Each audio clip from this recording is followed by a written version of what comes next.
తిరుమల శ్రీవారి లడ్డూ ప్రసాదంలో కల్తీ నెయ్యి వినియోగం కేసులో సిట్ అధికారులు మరో కీలక ముందడుగు వేశారు. టీటీడీ మాజీ చైర్మన్ వైవీ సుబ్బారెడ్డిని సిట్ అధికారులు ప్రశ్నిస్తున్నారు. హైదరాబాద్లోని వైవీ సుబ్బారెడ్డి నివాసంలో విచారణ 7 గంటలుగా కొనసాగుతోంది. ఈ కేసులో ఇప్పటికే అరెస్టైన వైవీ సుబ్బారెడ్డి మాజీ పీఏ చిన్నప్పన్నను కస్టడీలోకి తీసుకుని సిట్ అధికారులు ప్రశ్నించారు. చిన్నప్పన్న వాంగ్మూలం ఆధారంగా వైవీ సుబ్బారెడ్డిని మరింత లోతుగా సిట్ అధికారులు విచారిస్తున్నారు. విజయనగరం జిల్లాకు చెందిన మాజీ పీఏ అప్పన్నతో సంబంధాలపై ఆరా తీసినట్లు సమాచారం.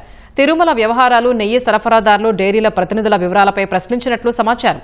2022లో ప్రొక్యూర్మెంట్ జీఎం నుంచి నెయ్యి ఎందుకు సేకరించారు, తర్వాత నెయ్యి నమూనాల్ని మైసూర్లోని CFTRA ల్యాబ్కు ఎందుకు పంపాల్సి వచ్చిందో పోలీసులు వివరణ కోరినట్లు సమాచారం. నెయ్యిలో వెజిటబుల్ ఆయిల్స్ కలిసి ఉన్నాయని 2022 ఆగస్టులో నివేదిక వచ్చాక కూడా Bholebaba, Shri Vaishnavi dairy, premium agri foods private limited సంస్థల నుంచి సరఫరా కొనసాగించడంపై సిట్ అధికారులు ప్రశ్నించినట్లు సమాచారం. ఈ వ్యవహారంలో ఒక్క సరఫరాదారుడిపైన ఎందుకు చర్యలు తీసుకోలేదని ప్రశ్నించినట్లు తెలిసింది.